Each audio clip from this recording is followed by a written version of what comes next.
जय हिंद। आप सभी को मेरा प्यार भरा नमस्कार। 1275 जो मेंस का पेपर हुआ था उसको हम आपके सामने यहां सॉल्व करने वाले हैं।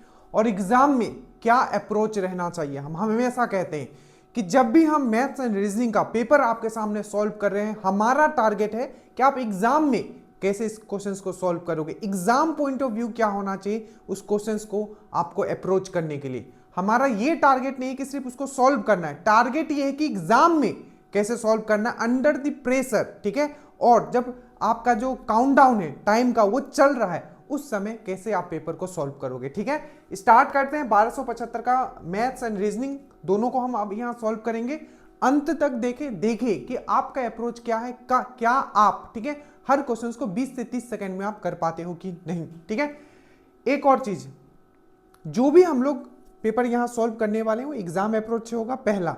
और जो भी 1 तारीख से जो आपका क्लास हम लोग स्टार्ट कर रहे हैं 1 फरवरी से, ठीक है, जिसमें कि आपको रूटीन रहेगा। टोटल 65 डेज का ये टारगेट है, ठीक है। रूटीन, रिकॉर्डेड वीडियो, साथ में टेस्ट। याद रखिएगा इसमें जो मैथ्स रीजनिंग होगा तो जितने क्वेश्चंस पूछे गए उसी के हिसाब से आपको क्या होगा 10-10, 20-20 क्वेश्चंस प्रिपेयर करवाए जाएंगे। प्लस जो कंसेप्ट होगा वो 30 से 35 से 40 मिनट का वीडियो का कंसेप्ट हम देंगे। बाकी क्वेश्चंस प्रैक्टिस पे हमारा मेन फोकस होगा ताकि आपका बोलते हैं ना वेल्ड प्रिपरेशन आपका हो जाए और आप एग्जाम में अच्छा परफॉर्म कर पाओ। साथ ही साइंस का हम लोग एनसीईआरटी करेंगे, ठीक है। आपका जो जरूरत है, जैसे कि प्री में हमने किया था पॉलिटी, ज्योग्राफी, हिस्ट्री, जितना जरूरत है, स्टैटिक करंट हम लोग ट्रिक से करेंगे। और रूटीन वाइज जो होगा टेस्ट होगा और पीडीएफ के फॉर्म में भी कुछ टेस्ट होगा जिसमें हम लोग स्टेटमेंट बेस्ड। कैसे जुड़े, तो नीचे लिंक है आपका श्योर सिलेक्शन ग्रुप से जुड़ने के लिए, श्योर सिलेक्शन बैच। अगर आपका टारगेट है सर मुझे बिहार में दरोगा बनना है, आप नीचे आप जुड़ सकते हो। बाकी आप यूट्यूब पे जरूर जुड़े रहिएगा क्योंकि शानदार क्लास, तो सब्सक्राइब कर लीजिएगा। और one of the best content आपको हम यहां दे रहे हैं कि एग्जाम में कैसे आपको अप्रोच करना है। पहला क्वेश्चन है, और रीजनिंग के क्वेश्चन ज्यादा थे बट जो मैथ्स के क्वेश्चन सॉल्व कर लिए होंगे, सिंपल सी बात है, तो रीजनिंग को तो कर ही लेंगे, ठीक है। अब देखिए सबसे पहला क्वेश्चन था कि आपको 9th टर्म निकालना है। ये एपी से आपका क्वेश्चन था। एपी जीपी का फॉर्मूला आपको याद होना चाहिए। एपी का हम लोग यहां से अच्छे से अभी देख लेंगे। पूछा है कि समांतर श्रेणी, that means AP arithmetic progression 23, 29, 35, 41 का 9th टर्म क्या होगा ये पूछा गया है, ठीक है। आप पहले सॉल्व कीजिए। देखिए इसको कैसे सॉल्व करना है। एक अप्रोच हम बताएंगे जो सब जगह आप सीखते हो, दूसरा अप्रोच कि इसको एग्जाम में कैसे करना है, ठीक है। सबसे पहले अगर हम लोग एपी का बात करें, ठीक है, एपी का बात करें तो 2-3 फॉर्मूला आपको पता होना चाहिए जो मैं आपको यहां बता रहा हूं। सबसे पहला है nth टर्म का formula, A N equal to होता है a plus n minus 1d, ठीक है। दूसरा एक फॉर्मूला आपको और याद रखना है सम का, मतलब योग का, ये होता है n/2 a प्लस l। याद रखिएगा ए है आपका पहला टर्म उस सीरीज का, उस श्रेणी का पहला टर्म। जैसे कि अगर ए का बात करें तो यहां 23 जो है आपका ए हो गया, ठीक है। एल क्या होता है, एल मतलब इसका आखिरी वाला टर्म, इस सीरीज का जो आखिरी वाला टर्म होगा वो क्या होगा, ठीक है। और एन क्या होता है, एन मतलब उस सीरीज में कितने नंबर है वो एन को दिखाता है। तो एक फॉर्मूला आप ये याद रखोगे, एक फॉर्मूला आप ये याद रखोगे। साथ ही साथ ये एस एन वाले जो फॉर्मूला है इसको एक और तरीके से लिखा जा सकता है n/2 a प्लस, देखिए एल के जगह आप यही रख दोगे ये वाला, क्योंकि ये भी nth टर्म को दिखाता है, ठीक है। तो ये वाला एल के जगह आप ये रख सकते हो, ठीक है। तो ये आपका आ जाएगा 2a प्लस n-1d, ठीक है। तो ये है आपका n/2 2a प्लस n-1d। तो ये पूरा का पूरा फॉर्मूला आपको याद रखना है। एटलीस्ट ये 3 फॉर्मूला एपी के लिए, बस इतना से आपका काम हो गया। अब इस क्वेश्चन पे आते हैं, ठीक है, क्या आते हैं, इस क्वेश्चन पे आते हैं और इसको सॉल्व करते हैं। देखिए सबसे पहले हमको क्या निकालना है, जब भी क्वेश्चंस दिया हो एपी का सबसे पहले आप टर्म लिख लो। ए है हमारा, ए कितना है हमारा 23 है, ठीक है। अगर कॉमन डिफरेंस देखें मतलब डी का अंतर कितना है, अंतर सेम होना चाहिए, तो कितना है 6 का अंतर है, तो हम लोग यहाँ 6 लिख लेंगे, ठीक है। अब हमें निकालना क्या है, 9वां टर्म इसका क्या होगा, तो हम लोग क्या लगाएंगे, ये वाला फॉर्मूला लगाएंगे, ए 9th निकालेंगे, 9वां टर्म, एन का वैल्यू क्या रखेंगे 9, ठीक है। तो ए 9 हम लोग निकालेंगे, ठीक है, और यहां लिखेंगे ए प्लस, ठीक है, n-1d। अब ए क्या है हमारा, हमने अभी बताया क्या है हमारा 23 है, ठीक है। n क्या है हमारा, टोटल कितना है, 9th टर्म है, 9वां अंत वाला कितना, 9वां, तो 9 - 1 करेंगे, या मैं पूरा ही लिख देता हूं 9 - 1, और d का वैल्यू कितना है हमारा 6 है, ठीक है। यहां होगा आपका 23, ठीक है। 9 - 1 कितना होता है 8, और 8 7 मतलब डायरेक्टली यहां मल्टीप्लाई करोगे, 8 5 45, और ये हो जाएगा 8 8 7 56, 8 चौक 48, ये हो जाएगा 48, ठीक है। 8 5 40, 8 चौक 48, 9 - 1 8, ठीक है, और 8 × 6 48, 8 5 40, 8 चौक 48, और इन दोनों को अगर आप ऐड करते हो तो 8 9 10 11 आ जाएगा, ठीक है, 4 5 6, और ये आपका 7 आ जाएगा। तो इसका जो आंसर जो हो जाएगा आपका 71 है, 71 जो हो जाएगा इसका आंसर हो जाएगा, ठीक है।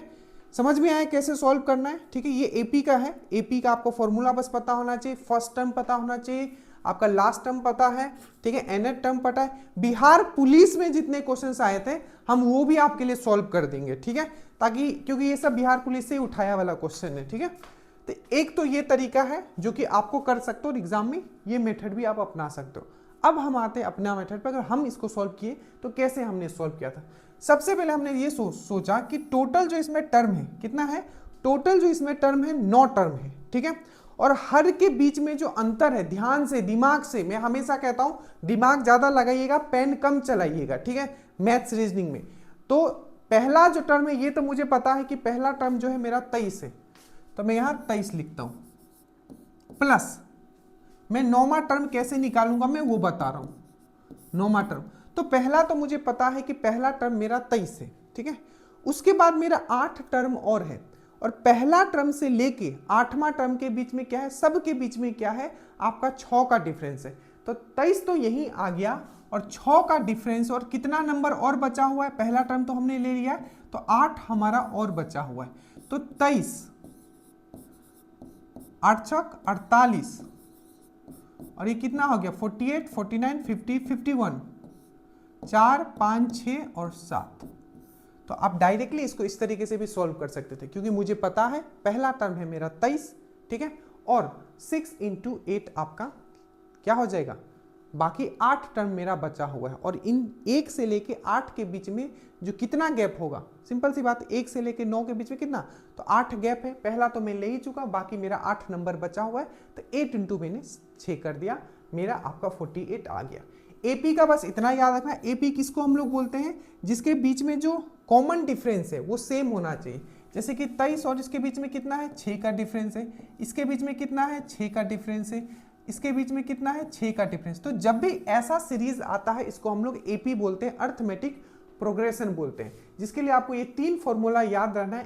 an = a + n - 1d, an मतलब होता है nth टर्म, आखिरी वाला टर्म, an = होता है, a है फर्स्ट टर्म, n है नंबर ऑफ टर्म्स मतलब कितने उसमें संख्या है, और d है उसका जो कॉमन डिफरेंस है मतलब नंबरों के बीच में जो समान अंतर है, ठीक है। एक होता है योग का, योग कैसे निकालोगे, उस पूरे सीरीज का योग कैसे निकालोगे, तो n/2 a + l या n/2 2a + n - 1d, ये चीज आप याद रखिएगा। अगर इतना कर लेते हो बहुत अच्छा। आगे हम लोग देखते हैं, ठीक है। अब आगे हम लोग इसको कैसे करेंगे। दूसरा क्वेश्चन, हर बार एज पे क्वेश्चन आता है, हमने हमेशा कहा है, उसी में से ये भी एक क्वेश्चन है। अब देखो इसको सॉल्व कैसे करना है, एक एग्जाम अप्रोच और एक कि हम इसको कैसे सॉल्व करेंगे, और आप यहां से अगर इन वीडियो को देखते हो तो आप कैसे सॉल्व करोगे, ठीक है। देखिए, पिता की उम्र 4 वर्ष पूर्व पुत्र की आयु से 7 गुना थी, ठीक है। वर्तमान में पिता की आयु पुत्र की आयु का 4 गुना है, तो पुत्र की वर्तमान आयु क्या है, ठीक है। देखिए, एक और जो जितने भी साइंस के हुए तो उसका जो एनालिसिस हमने करवाया था उसका भी हम पीडीएफ अब प्रिपेयर कर रहे हैं, ठीक है। क्योंकि ये जो 60 से 65 दिन आपके हाथ में है, चाहे आप दरोगा दे रहे हो, चाहे बिहार पुलिस, चाहे कोई भी एग्जाम दे रहे हो, PYQ का एक्सप्लेनेशन का पीडीएफ वीडियो तो हमने दे ही दिया है, उसको जरूर आप देखिएगा। श्योर सिलेक्शन ग्रुप रूटीन 1 में स्टार्ट होगा तो वो भी हम ऐड करते जाएंगे। देखिए, तो बोला कि पिता की उम्र 4 वर्ष पूर्व पुत्र की आयु से 7 गुना थी, वर्तमान में पिता की आयु पुत्र की आयु का 4 गुना है, तो पुत्र की वर्तमान आयु क्या है। देखिए, जब भी ऐसा बोले तो सबसे पहले जो बोला, जैसे फादर है मतलब पिता है, तो पिता को मैं F ले लेता हूं, ठीक है, और एक सन है तो सन मतलब बेटा है, बेटा को S ले लेता हूं, सन है उसका। सबसे पहले 4 साल पहले का बात किया है। क्या क्या है? पिता की उम्र 4 वर्ष पूर्व पुत्र की आयु की 7 गुना है।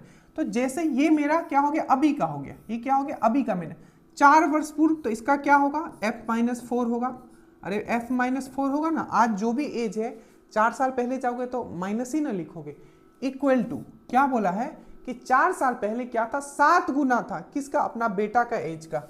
तो 7 में यहां लिखता हूं और s-4 क्यों, क्योंकि बेटा के भी आज जो भी एज है 4 साल पहले का बात कर रहा है, तो s-4 हो जाएगा आपका। ठीक है, क्या हो जाएगा, s-4 हो जाएगा। अब देखो क्या बोला है कि वर्तमान में पिता की आयु पुत्र की आयु का 4 गुना है। ठीक है, तो पुत्र की वर्तमान आयु क्या है, तो जिसके बारे में पूछा है, ठीक है, उसको रहने दीजिएगा, और जिसके बारे में नहीं पूछा है उसको उसके जगह प्लेस्ड कर देना है। तो सिंपल है, बोला है कि वर्तमान में पिता की आयु पुत्र की आयु की 4 गुना है।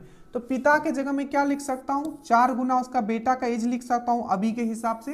तो 4s-4 इक्वल टू 7s-28। ठीक है, ये हो जाएगा। उसके बाद है यहाँ 4s-4, ठीक है, और ये 7। अब यहाँ डायरेक्टली इसको लिखने की क्या जरूरत है, देखिए 7s है, ये 4s है। ठीक है, तो ये उधर चला जाएगा, ये इधर आ जाएगा, तो 24 हो जाएगा ये। ठीक है, और ये इधर चला जाएगा तो ये 3s हो जाएगा। s का वैल्यू कितना हो जाएगा आपका, 8 हो जाएगा। मतलब बेटा का जो उम्र है अभी क्या है, वो 8 है। और अगर यही पूछता तो इसका आंसर 8 हो जाएगा।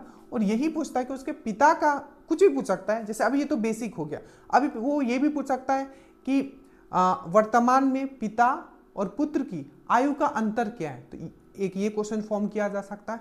या पिता और पुत्र की आयु का अनुपात क्या है, ये भी पूछा जा सकता है। दोनों का अंतर क्या है, वो भी तो पुत्र का ये निकल गया। और इसका क्या है, अभी वर्तमान में ये पिता का उम्र क्या है, 4 गुना है। तो 4 गुना इसका करोगे तो कितना हो जाएगा, ये हो जाएगा आपका 32। 8 का 8, 16, 24, 32, तो ये हो गया आपका 32। समझ में आया, इसका आंसर 8 होगा। अब देखो एग्जाम में अगर इतना लंबा नहीं करना चाहते हो, डायरेक्टली ऑप्शन से करना चाहते हो, तो दिमाग में आएगा आंसर क्या होगा। सबसे पहले हम लोग क्या चेक करेंगे, बी या सी चेक करेंगे। मान लो हम लोग सी चेक करते हैं कि मान लो कि उसका वर्तमान में जो पुत्र का जो आयु है 7 है। अगर वर्तमान में पुत्र का आयु 7 है तो उसका पिता का कितना होगा, इसका 4 गुना होगा, मतलब 28 होगा। 7 का 7, 14, 7, 21, 28। ठीक है, तो ये हो जाएगा आपका 28। ठीक है, ये तो प्रेजेंट कंडीशन। अब क्या ये इसको मैच करेगा, 4 साल पहले जाते हैं तो 4 साल पहले अगर जाएंगे तो -4 करोगे तो ये तो आपका 3 आ जाएगा, और 4 इसमें माइनस करोगे तो ये तो आपका 24 आ जाएगा। तो बोला है कि 4 साल पहले ये 7 गुना होना चाहिए था। कितना होना चाहिए था, 7 गुना। तो इसको 7 गुना करोगे तो कितना आ रहा है, ये 21 ही आ रहा है, 24 नहीं आ रहा है। थोड़ा सा दिमाग में जोड़ डालिए, इजी है। हमने मान लिया कि उसका पुत्र का आयु अभी जो है 7 है। ठीक है, तो ये कितना हो गया, 7 है, तो अभी वर्तमान में क्या है, उसके 4 गुना है, तो ये हमने 28 लिख दिया, सिंपल। ठीक है, उसके बाद हमने देखा कि ठीक है 4 साल पहले ले जाते हैं इसी चीज को, क्या कंडीशन सेटिस्फाइड करता है, तो 7 से हमने माइनस किया 4 तो बच गया 3। ठीक है, और हमने 28 से माइनस किया 4 तो बच गया 24। क्या ये इसका 7 गुना है, नहीं है, तो मतलब बी वाला मेरा क्या है, गलत है। एक बार हम लोग फिर से क्या करते हैं, आपका सी वाला हमने लिया था, बी वाला चेक करते हैं। मान लीजिए उसका जो बेटा है उसका 8 है। ठीक है, तो पिता का कितना हो जाएगा, इसका बोला है कि 4 गुना है, तो 98, 16, 24, 32, तो ये हो गया आपका 32। ठीक है, अब इसको 4 साल पहले ले जाते हैं तो 8 - 8 - 4, ठीक है, 8 - 4 तो ये 4 हो जाएगा, और इसको आप कटोगे तो ये आपका, इसमें 4 माइनस करोगे तो 28 हो जाएगा। और क्या ये इसका 7 गुना है, आप देखो तो आप बोलोगे बिल्कुल इसका 7 गुना है, तो ये हो जाएगा 7 का 7, 14, 17, 28। ठीक है, तो यही इसका आंसर है। समझ में आया, तो आप इसको इस तरीके से भी कर सकते हो, आप इसको इस तरीके से भी कर सकते हो। मैं बोलूंगा कि आपको एग्जाम निकालना है, तो मतलब क्या है, आपका ब्रेन जो है ये इसको भी याद रखेगा और इसको भी याद रखेगा। जहां जो जिस तरीके से दिमाग चल गया क्विक, बट 360 सोचना है हर एक क्वेश्चन को। कोशिश जरूरी नहीं कि और भी तरीका होगा, अरे और भी बहुत तरीका होगा इसको बनाने का, बट अपना जो है कम से कम 2-3 आपको अस्त्र शस्त्र अपने पास रखिएगा। तो ठीक है, तो ये हो जाएगा 8, इसका सही आंसर हो जाएगा। अब ये जो क्वेश्चन है, ठीक है, इसको जिस तरीके से मैं बताऊं ये हर जगह काम आएगा। प्रॉफिट एंड लॉस में काम आएगा, SICI में काम है। एक चैप्टर आता है mixture and allegation. Mixture and allegation हम लोग वहां लगाएंगे जहां दो चीज मिक्स हो रहा होगा। क्या हो रहा होगा? दो चीज मिक्स होके एक आउटपुट। मेरी बातों को ध्यान दीजिएगा क्योंकि समय कम है, ठीक है। 2 महीना में सिर्फ आप मैथ्स रीजनिंग में ही लगे रह जाओगे और जीएस को आप छोड़ नहीं सकते क्योंकि वही तो आपका स्ट्रॉन्ग पॉइंट है, ठीक है। तो जो मैथ्स रीजनिंग में जितना हम करवा रहे हैं बस उतना आपको सोचना है। देखो मिक्सचर एंड एलिगेशन कहाँ लगाते हैं? जहां दो चीज मिक्स होके कुछ नया आ रहा है। अब ये क्वेश्चन देखो, एक व्यक्ति किसी वस्तु को, और सेम टाइप का क्वेश्चन हर दरोगा में पूछा गया, जैसे ये वाला पूछा गया, एक व्यक्ति किसी वस्तु, एक्साइज में भी था ये वाला प्री में, एक व्यक्ति किसी वस्तु को 15% की हानि पर तथा दूसरी को 20% के लाभ पर बेचता है। वस्तुओं को बेचने पर ना तो हानि होता है और ना ही लाभ होता है, ठीक है। दोनों वस्तुओं का कुल विक्रय मूल्य जो है, ठीक है, कुल विक्रय मूल्य जो है आपका 28,000 है, इकाई दहाई सैकड़ा, 1000 10,000 है, 28,000 है। तो दोनों वस्तुओं के क्रय मूल्य का अंतर कितना होगा ये यहां पूछा जा रहा है। अब देखिए इसको करना कैसे, ध्यान से। सबसे पहले क्वेश्चंस को आप समझ लो। क्वेश्चंस इतना प्रैक्टिस करके जाना ताकि एग्जाम में क्वेश्चंस से आपको डर ना लगे। एक व्यक्ति किसी वस्तु को कोई भी एक व्यक्ति है, ठीक है, जो किसी वस्तु को, ठीक है, एक वस्तु को 15% के हानि पे बेचता है और दूसरे को क्या करता है, आपको 20% के लाभ पे बेचता है। ओवरऑल देखता है कि ना ही उसे लाभ हुआ है और ना ही उसे घाटा हुआ है, ठीक है। और उसने ये भी बताया कि दोनों वस्तुओं का जो विक्रय मूल्य था, मतलब दोनों वस्तुओं को मिला के जो विक्रय मूल्य था वो था आपका 28,000। तो ना ही लाभ होता है ना ही उसको हानि होता है। डेट मीन जो ये विक्रय मूल्य है यही उसका क्रय मूल्य होगा दोनों का। ये दोनों का विक्रय मूल्य दिया हुआ है तो दोनों का क्रय मूल्य भी जो होगा, दोनों को मिला के जो उसने सामान खरीदा था वो भी यही रहेगा। बस यही यहाँ छोटा सा ट्विस्ट था। अब देखो इसको करेंगे कैसे। एक्स लेके हम लोग नहीं करेंगे, एक्स में हम ऐसे भी बिलीव नहीं रखते हैं, ठीक है, हम लोग प्रेजेंट में बिलीव रखते हैं। तो अब देखिए इसको करना कैसे, सिंपल, मिक्सचर एंड एलिगेशन। यहां लिखोगे 15%, क्या है 15%, क्या है, प्रॉफिट है कि लॉस है, हानि है, तो हम लोग यहाँ माइनस लगा देंगे, ठीक है। उसके बाद बोला कि 20%, ये सब क्वेश्चंस 1275 के आप चेक कर सकते हो, ठीक है। 20% क्या है आपका लाभ है और इन दोनों को मिक्स करके क्या आ रहा है 0%, ना ही लाभ हो रहा है और ना ही आपका क्या हो रहा है, हानि हो रहा है। अब इसको ऐसे करोगे, इसको ऐसे करोगे, इसको ऐसे करोगे, चाहे आप ऐसे ले लो चाहे आप ऐसे ले लो, किसी एक डायरेक्शन को लेना और माइनस करते हुए आना। जैसे 20 में से -0 गया तो क्या आएगा 20% ही आएगा। फिर से 0 ऐसे ले रहा हूं मैं, ठीक है, या आप ऐसे भी ले सकते हो। 20 - 0 20, 0 -15, 0 -15, तो क्या हो जाएगा +15 आ जाएगा। अब हमेशा याद रखना जो यहां काट के आता है, मतलब हमेशा याद रखना, आपको भी पता होगा प्रॉफिट हो चाहे लॉस हो वो हमेशा किस पे निकलता है, वो आपका सीपी पे निकलता है, क्रय मूल्य पे निकलता है। तो ये जो करके ये जो रेशियो आया है, ये जो रेशियो यहां आएगा ये आपका क्रय मूल्य का रेशियो होगा, क्योंकि प्रॉफिट एंड लॉस जो होता है हमेशा किस पे निकालते हैं हम लोग, सीपी पे, कॉस्ट प्राइस पे, क्रय मूल्य पे। तो इसको काटोगे तो ये 4 होगा, इसको काटोगे 5 से तो ये 3 होगा। ये हो गया आपका रेशियो। पहले का अगर मैं बात करूं सीपी इतना है पहले वस्तु का, तो दूसरे का सीपी कितना है, इतना है। दोनों को अगर हम लोग ऐड करते हैं तो ये कितना आता है, तो ये आपका आता है, कितना आएगा, ये आएगा आपका 7 यूनिट, 7 यूनिट आएगा। और इस 7 यूनिट का जो वैल्यू हमें दिया हुआ है 28,000। बोलोगे कैसे, क्योंकि क्रय मूल्य और विक्रय मूल्य जो है आपका सेम है, ठीक है। तो जब हमारा जो क्रय मूल्य है दोनों को मिला के 7 यूनिट आ रहा है तो वही क्या हो जाएगा आपका यहाँ 28,000 हो जाएगा। तो 28,000 का अगर हम लोग बात करें, ठीक है, इकाई दहाई सैकड़ा 1000 10,000, ठीक है, तो 7 यूनिट का वैल्यू इतना है। वो हमसे पूछा क्या है कि दोनों का क्रय मूल्य का अंतर क्या होगा, तो इन दोनों का अंतर कितना है, 1 का अंतर है। तो 7 का अगर इतना है तो 1 का कितना हो जाएगा आपका 4,000 हो जाएगा, ठीक है, 1 2 इकाई दहाई सैकड़ा 1000 4,000, ठीक है, तो 4,000 है, तो 1 यूनिट का वैल्यू 4,000 हो जाएगा। यहां तक ये सबसे शॉर्टेस्ट तरीका है इसको सॉल्व करने का, ठीक है। एक ऑप्शन से भी कर सकते हैं बट मुझे लगता है इसको आप इस तरीके से ही करो, ये बेस्ट है। बट जरूरी नहीं है ये, तो यहां अगली बार आपको पूछ सकता है कि पहले का क्रय मूल्य क्या था, पहले वाले का जिसपे -15% का लॉस हुआ है, तो क्या होगा उसका क्रय मूल्य, 4 से आप मल्टीप्लाई करोगे इसको तो ये हो जाएगा आपका 16,000। कितना हो जाएगा 16,000। दूसरे का क्रय मूल्य क्या है जिसपे वो 20% का प्रॉफिट कमाया था, तो 4 × 3 12,000, 12,000। तो ये है 12,000, ये है आपका 16,000, 6, 7, 8 टोटल इसको प्लस करोगे तो ये आपका 28,000 आ जाएगा। तो इस तरीके से भी पूछा जा सकता है। हो सकता है पहले का क्रय मूल्य पूछ ले या दूसरे का पूछ ले, दोनों का अंतर पूछ लिया था, ठीक है, कुछ भी क्वेश्चन वो फॉर्म कर सकता है। बट बेसिक कंसेप्ट जो है आपको जो मिक्सचर एलिगेशन का मैंने समझाया, इसका बहुत जगह हम लोग यूज करेंगे। Compound interest, simple interest, even आप बहुत सारी चीजें हम आगे क्वेश्चंस करेंगे तो बताएंगे, ठीक है।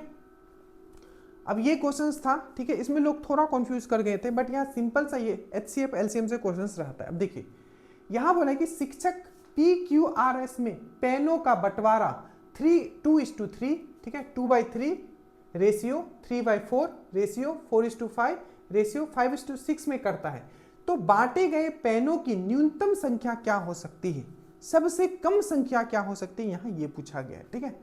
अब इसको करना क्या है, सिंपल सी बात है, थोड़ा कैलकुलेशन करना है इसमें। 2/3 है, 3/4 है, 4/5 है, 5/6 है, इसका एलसीएम लेंगे और हमने आपको एलसीएम लेने सिखाया है। क्वेश्चन क्या पूछा समझ में आएगा कि कोई भी एक टीचर है, ठीक है, जो पेन का बंटवारा करता है, ठीक है, स्टूडेंटों में पेन का बंटवारा करता है, किस रेशियो में, ठीक है, 2/3, ठीक है, 3/4, 4/5, 5/6, PQRS में, इस चारों में, इस रेशियो में पेन का बंटवारा करता है। तो पूछा है कि न्यूनतम कम से कम कितना पेन उसने बांटा है, ठीक है।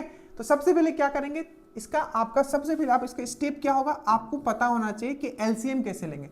2/3, 3/4, 4/5, 5/6 हमने आपको एलसीएम लेने सिखाया है कि आप with in A second LCM कैसे निकाल सकते हो। जैसे कि देखो 2/3 है, इस टू क्या है आपका 3/4 है, ठीक है, इस टू क्या है आपका 2/3 है, 3/4 है, उसके बाद क्या है आपका 4/5 है, 4/5 है, ठीक है, उसके बाद क्या है आपका 5/6 है, ठीक है। अब हमने आपको, मैं अगर इसको सॉल्व करूंगा तो सबसे पहले क्या करूंगा, इसका एलसीएम निकालूंगा।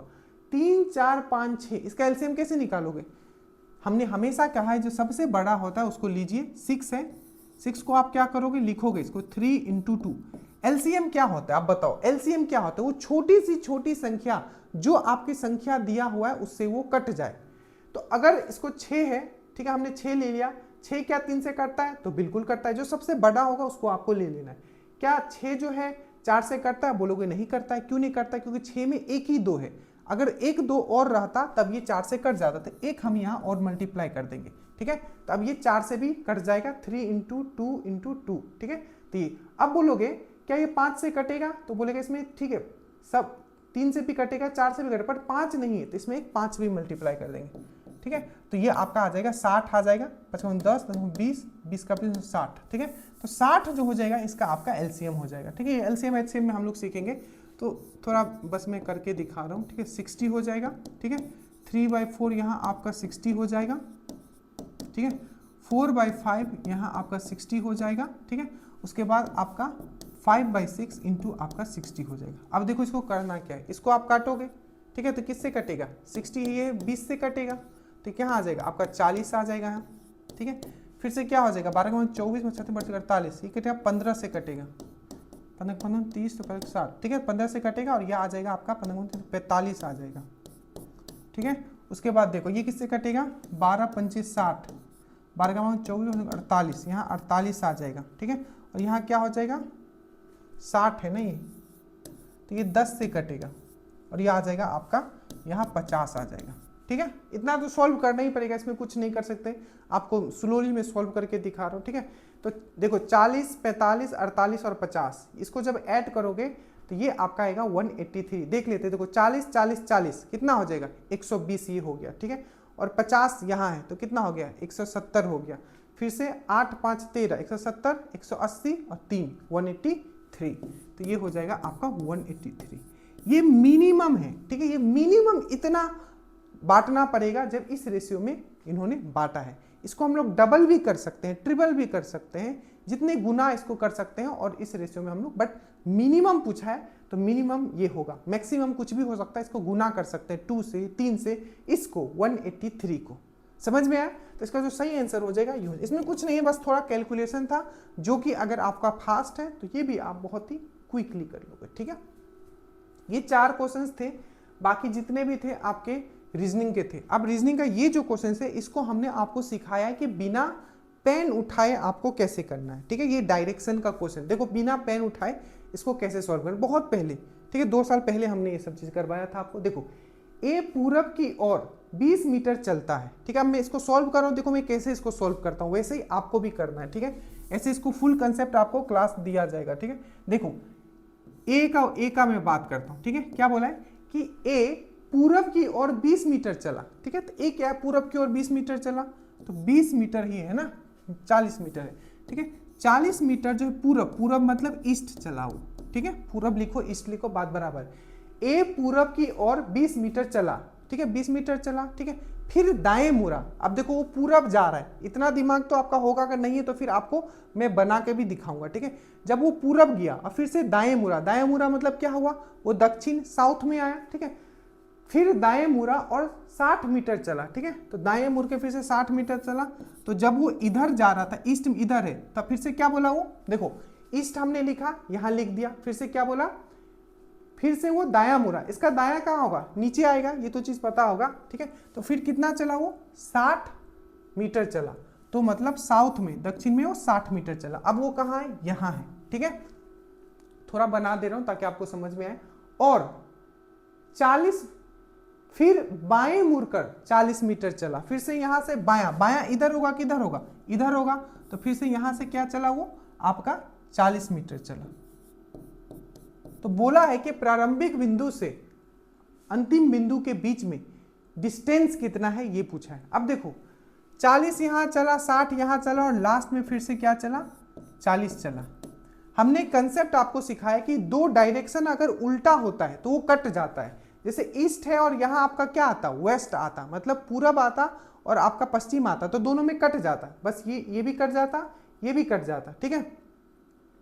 बट यहाँ दोनों ईस्ट है, ठीक है, तो ये क्या हो जाएगा, कटेगा नहीं, ये क्या हो जाएगा आपका, दोनों आपका ऐड हो जाएगा। तो 40 40 प्लस हो गया आपका 80, तो 80 तो मेरा ईस्ट हो गया, ठीक है, और 40 मेरा साउथ हो गया।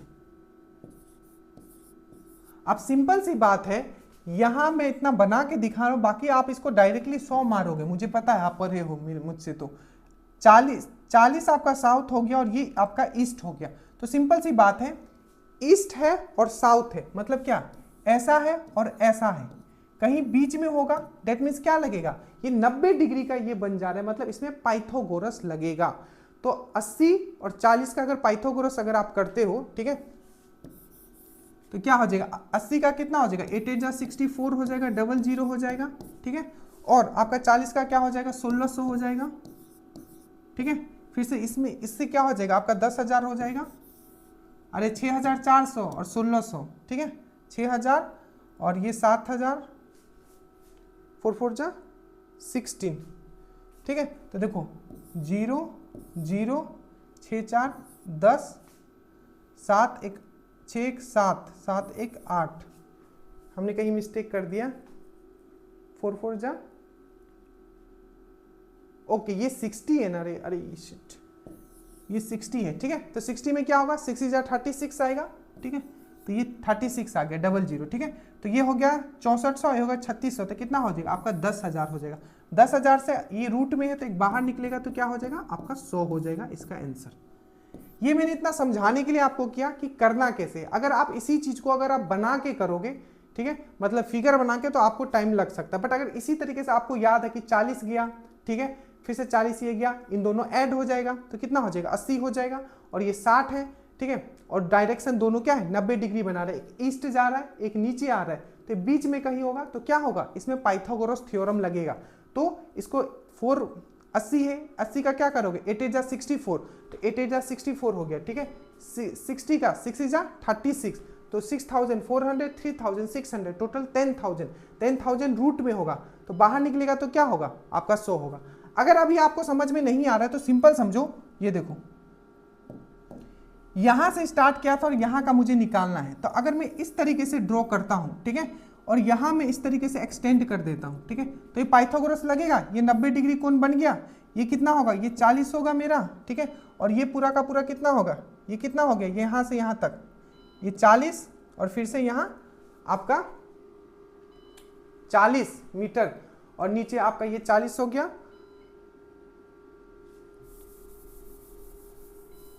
एक बार हम लोग बना के भी देख लेते। एक तो ये तरीका है, एक बार मैं बना के आपको दिखा देता हूं। देखो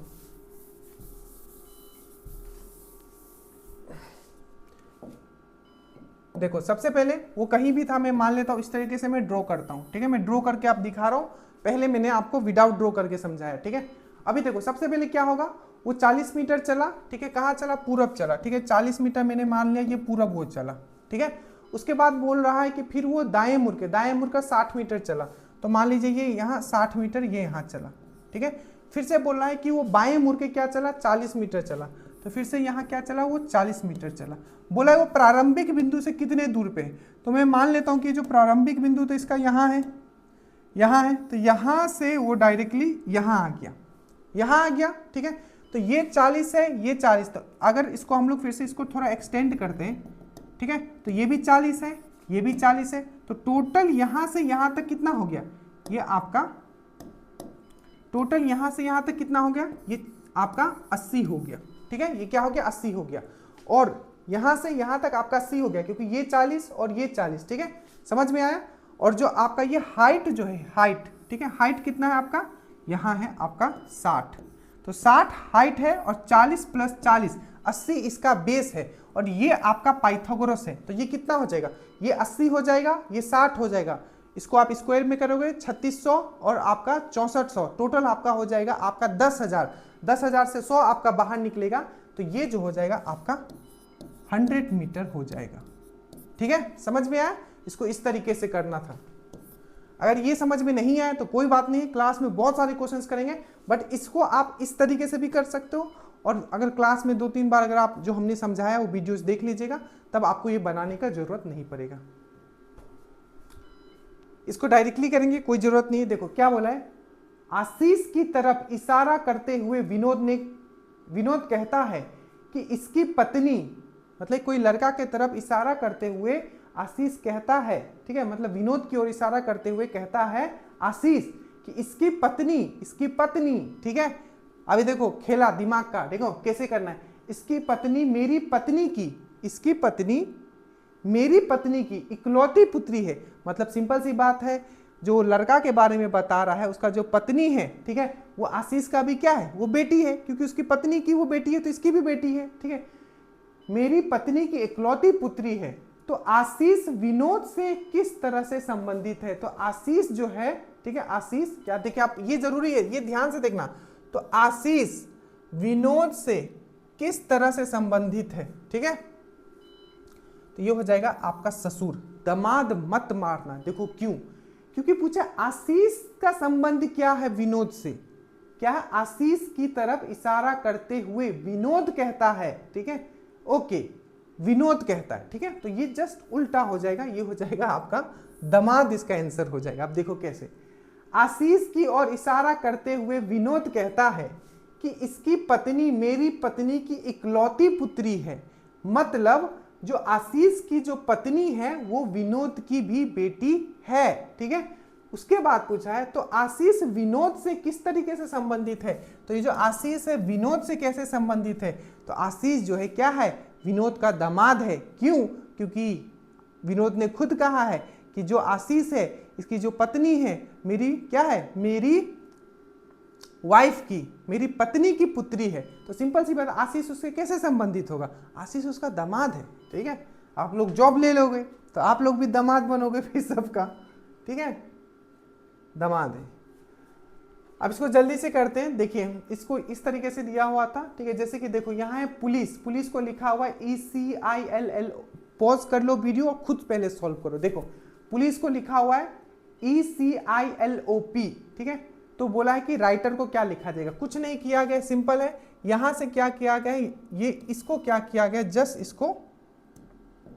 इसको क्या किया गया, उल्टा इधर से सजा दिया गया। जैसे ई को सबसे पहले लिख दिया है, ठीक है, फिर से सी लिख दिया है, ठीक है, फिर से आई लिख दिया है, फिर से एल लिख दिया, इसी तरीके से सजा दिया है ECIL। तो उसी तरीके से यहां भी आप करोगे, सबसे पहले आर लिख देना, ठीक है, फिर से ई लिख देना, फिर से टी लिख देना, ई नहीं कि पूरा ही सॉल्व करने बैठ जाना, देखना कि ऐसा कुछ मिल रहा है तो RET, तो ये हो जाएगा इसका आंसर। इसके बाद देखिए ये इस तरीके से दिया हुआ था, ठीक है, ये सब प्रैक्टिस किए रहोगे तभी दिमाग चलेगा, नहीं तो बेसिक चीज, let me tell you again, basic चीज में आप गलती करके आओगे, सिंपल रीजनिंग में, ठीक है, वही मेरिट आउट का कारण बनता है। देखो ये है, ठीक है, तो इसका रिलेशन इस तरीके से दिया हुआ है, तो इसका रिलेशन क्या होगा यहां पूछा है। देखो सिंपल है, ये जो है यहां आ गया, ठीक है, और ये जो है आपका यहां आ गया, और ट्विस्ट क्या आया, ये 3 को बन गया और ये सिंगल हो गया। उसी प्रकार से क्या होगा, ये यहां आ जाएगा तो सर्कल जो है आपका 3 को बन जाएगा,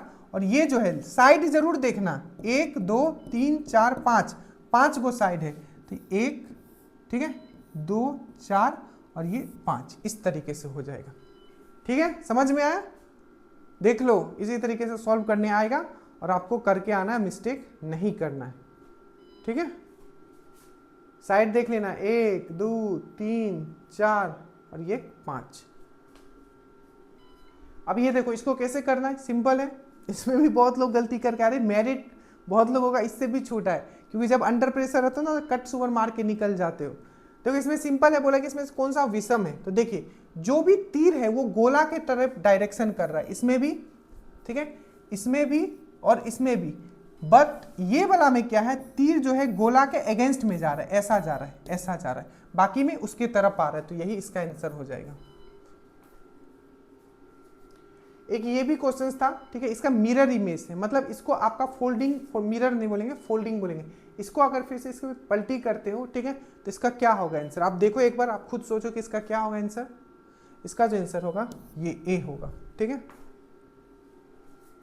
अब ये भी एक क्वेश्चन था, सिंपल है, इसको भी सॉल्व करना है। देखो ये जब क्वेश्चन आया, बोला कि पेयर करना है, ठीक है, क्या करना है, पेयर करना है, ठीक है, ग्रुप बनाना है, फिगर का क्या बनाना है, आपको ग्रुप बनाना है। ठीक है, तो सिंपल है, इसमें देखो करना ये है कि सबसे पहले ये देखो कि कौन सा सिंगल है, जैसे ये 1 सिंगल है, 1 3 7 साथ में आएगा।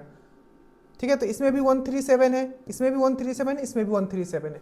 उसके बाद देखो कि बॉक्स के अंदर वाला देख लो, बॉक्स के अंदर वाला, ये भी बॉक्स है, एक के अंदर एक है, एक के अंदर एक है ये। ठीक है, तो 6 9 और 4, 6 9 और 4 देखो, 6 9 और 4 एक साथ आना चाहिए, तो 6 9 4 इसमें भी आ रहा है, इसमें नहीं आ रहा, बाकी इन दोनों में नहीं आ रहा है, तो यही आपका आंसर होगा ए वाला। 6 9 4 देखो ये आ रहा है, एक के अंदर एक है, ये भी एक के अंदर एक है, ये भी एक के अंदर एक है। ठीक है, अब देखो एक को टच कर रहा है, एक दूसरे को टच कर रहा है, मतलब दो फिगर सेम फिगर है और टच कर रहा है, जैसे कि ये देखो 5 2 8, 5 2 8 साथ में आना चाहिए, तो 5 2 8 साथ में। ठीक है, तो ए इसका आंसर हो जाएगा। ये आपको इस टाइप के क्वेश्चंस ना PYQ करके रखने, ताकि वहां अगर आए तो आप घबराओ नहीं कि ये क्या आ गया, नहीं तो फर्स्ट टाइम देखोगे ना तो इसको भी देख के घबरा जाओगे। अब इसका बताइए कि इसका आंसर क्या होगा, ये सब आपको करवाया गया है। देखिए टोटल ट्रायंगल कितना है, आप एक बार पॉज करके खुद से कीजिए। देखिए इसको सॉल्व कैसे किया जाता है, 1 2 3 4, तो सबसे पहले इसको सॉल्व कर लो, ये वाले को। ठीक है, 1 2 3 4, तो जब भी बॉक्स बोला था मैंने कैसे सिखाया है, 1 2 3 4, 4 है तो उसको डायरेक्टली कर दोगे 2 से, तो कितना हो जाएगा, 8 हो जाएगा, 8 हो जाएगा।